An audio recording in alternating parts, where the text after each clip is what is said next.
कालचा विषय आपला जेवणात येणाऱ्या केसाचा होता. तर व्हिडिओवरती कमेंट आल्या की चपात्या फुगल्या नाही, काल काल फुगली ना आज नाही फुगल्या.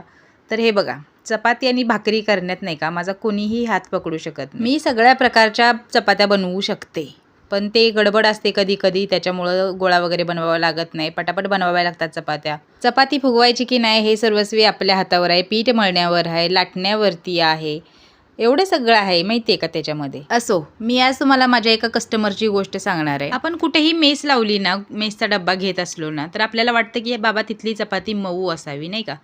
तर माझी एक कस्टमर आहे, ती म्हणते की ताई तुमच्या चपात्या जरा जास्तच मऊ आहेत आणि मला कडक कडक चपाती करून द्या. म्हणजे जगात 2 प्रकारची माणसं असतात, एक मऊ चपाती खाणारी, एक चपाती कडक करून खाणारी. म्हणत होती की माझ्यासाठी 2 चपात्या मीडियम फ्लेमवरती किंवा लो फ्लेमवरती थोड्याशा शेकत शेकत कडक करत जावा.